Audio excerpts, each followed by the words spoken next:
আমার ফ্যামিলি মেম্বাররা নিশ্চয়ই ভাবছেন যে তৃতীয়ের রিসেপশনের বাকি ভিডিওগুলো কেন আসছে না। আমি আসলে অপেক্ষা করছিলাম কিছু ভিডিও ফুটেজের জন্য, যে তাই একটু ডিলে হয়ে গেল, যেটা এখনো আমার হাতে এসে পৌঁছায়নি, তাই ওগুলো ছাড়াই ভিডিওটা রেডি করলাম। আমরা বেশিরভাগ আমাদের শহরের আশেপাশেই গাড়ি করে বরযাত্রী যাই বা বৌভাত অ্যাটেন্ড করি, কিন্তু অন্য শহরের ট্রেনে করে বরযাত্রী যাওয়ার মজাই আলাদা। এখন সবসময় এসিতে ট্রাভেল করা হয়, কিন্তু আমার স্লিপার ক্লাসে ট্রাভেল করতে ভীষণ ভালো লাগে। লং জার্নিতে দিনের বেলায় আজে বাজে লোকের ভিড় হয়, যেহেতু এটা 7-8 ঘন্টায় রাত্রিরের জার্নি, তাই এইবারে আমি স্লিপারেরই টিকিট কেটেছিলাম। খোলা জানলায় রাত্রির বেলায় চাঁদের আলোয় শহর গ্রামগুলোকে দেখতে ভীষণ ভালো লাগে। এক জায়গায় এক এক রকম দৃশ্য, চাঁদের আলোয় গ্রামের মাঠ, গাছপালা অদ্ভুত একটা মোহময় পরিবেশ সৃষ্টি করে। তার সঙ্গেই ঠান্ডা ঠান্ডা হাওয়াটা অদ্ভুত আরামদায়ক। আর তারপর জানলা দিয়ে হাত বাড়িয়ে বাড়িয়ে হকারদের থেকে খাবার খাওয়া তো আছেই। কাঁচের অবস্ট্রাকশন ছাড়া পরিষ্কারভাবে প্রকৃতির রঙগুলোকে বেশ ভালো করে উপভোগ করা যায়, তার সঙ্গে কিছু অসাধারণ ছবিও পাওয়া যায়। এই অনুভূতিটা এসিতে কখনো সম্ভব নয়। সকালবেলা পৌঁছলাম বোকারো। ট্রেনটা যথারীতি 3-4 ঘন্টা লেট। এখানে আমার ট্রেনের সিলেকশনটা একটু ভুল হয়েছিল, এই ট্রেনটা সবসময় ভীষণ লেট করে। তবে এই সুন্দর প্রকৃতির মনোরম দৃশ্য উপভোগ করতে করতে কখন পৌঁছে গিয়েছিলাম বোকারো। সকালবেলার ভিডিও তো আপনাদের সঙ্গে শেয়ার করেছি।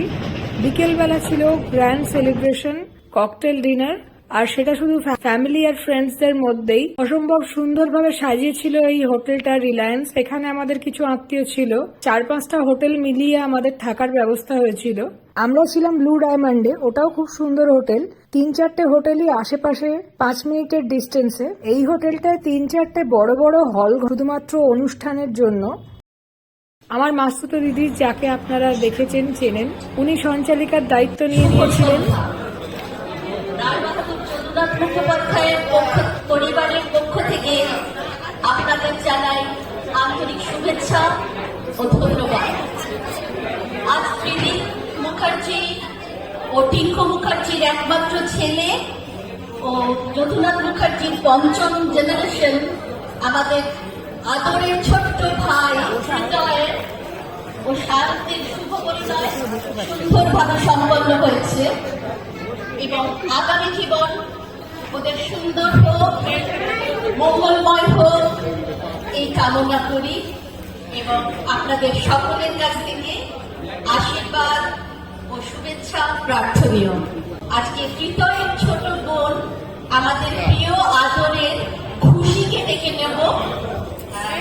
শুরু করবে গণেশ বন্দনা দিয়ে আমাদের ছোট্ট এই আনন্দ অনুষ্ঠান। আর তৃতীয়ের বাকি ভাই বোন, দিদি, বৌদি সবাই মিলে নানান রকম সুন্দর সুন্দর পারফরমেন্স করে সকলের মন জয় করে নিয়েছিল।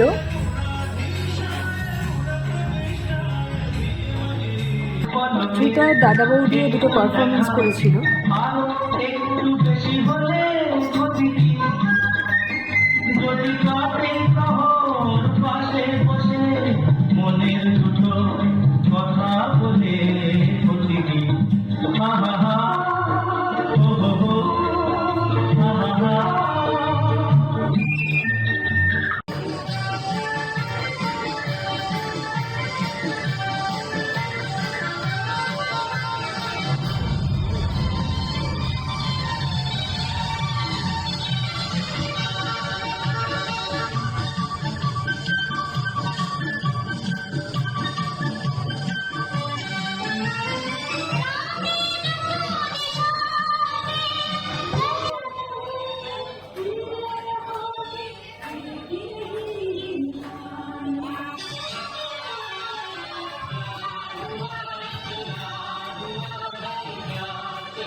এইসব ফাংশনের মাঝেই গরম গরম ফিশ রোল আর চিজ বল ভাজা হচ্ছিল। সেটার গন্ধ পেয়ে আমি চলে গেলাম পেছন দিকে স্ন্যাক্স কাউন্টারে। ওখান থেকে নিয়ে এলাম অলমোস্ট শিলনোড়া সাইজের এই ফিশ রোল, আর তাছাড়া কর্ন আর পকোড়া, নানান রকম স্ন্যাক্স ছিল, কফিও ছিল। সেইগুলোর দিকে আর আমি ঘেঁষিনি। মশাইকে দেবো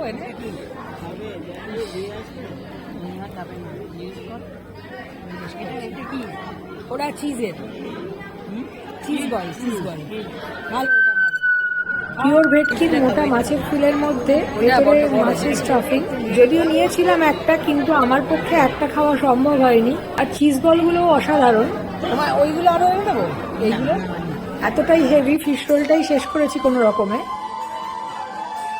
মাসি আর মা তো খুঁটে খুঁটে একটু খেয়েছিল, চিজ বলটাই মোটামুটি খেয়েছে।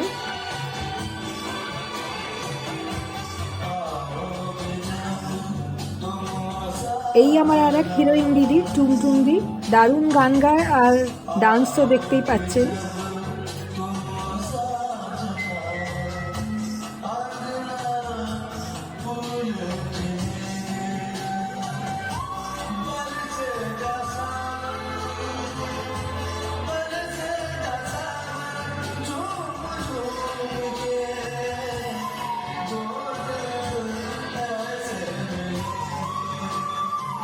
ত্রিতয়ের আর এক আত্মীয়, ইনিও খুব ভালো পারফর্ম করলেন।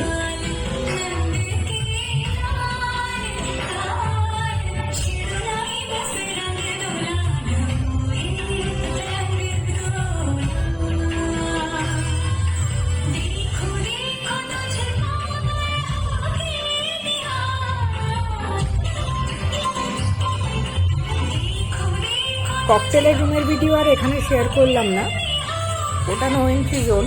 সব সিনিয়রদের ভিড় ছিল ওখানে।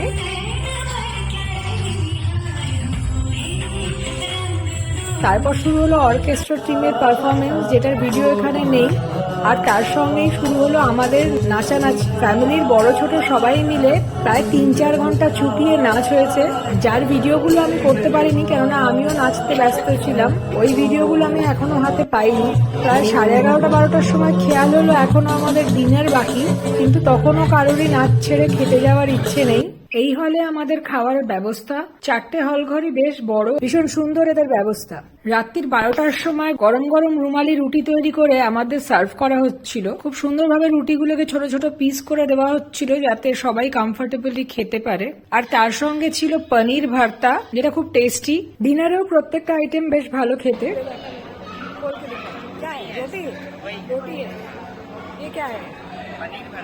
পনির ভর্তা, আচ্ছা, পোলাও। স্পেশাল মেনশন ছিল এই ফিশের আইটেমটা, যেটা অ্যাকচুয়ালি বলছিল চিকেন ফিশ। ফিশ ক্যা কনসা? ওরলি। এটা ওরা বলছিল ওরলি, বাট ওরলি নয়, কিন্তু অসাধারণ খেতে। তেমনই ভালো এই মাংসটা। আমি আর কিছু খাইনি, শুধু মাংস আর ওরলিটা খেয়েই পেটটা ভরিয়েছি। 3-4 ঘন্টা পাগলের মতো নাচার পর এমনি আমরা ক্লান্ত। অত রাত্রিরে 2-3 পিস মাছ আর মাটন খেয়ে পেট ভরে গেল। আর তারপর ডেজার্টে ছিল রাবড়ি আর মালপোয়া। স্পেশালি রাবড়িটা তো ছাড়া যায় না, আর গুড়ের রসগোল্লা তো ছিলই। রাতের বেলাও বেশ জম্পেশ খাবারের আয়োজন। তারপর শুরু হলো আমাদের ছবি তোলা। এই ছবিগুলো যদিও নাচের মধ্যে মধ্যে তোলা, টায়ার্ড হলেও ফটো তোলায় ফুল এনার্জি, কেননা এই ফটোগুলোই সারা জীবনের ট্রেজার।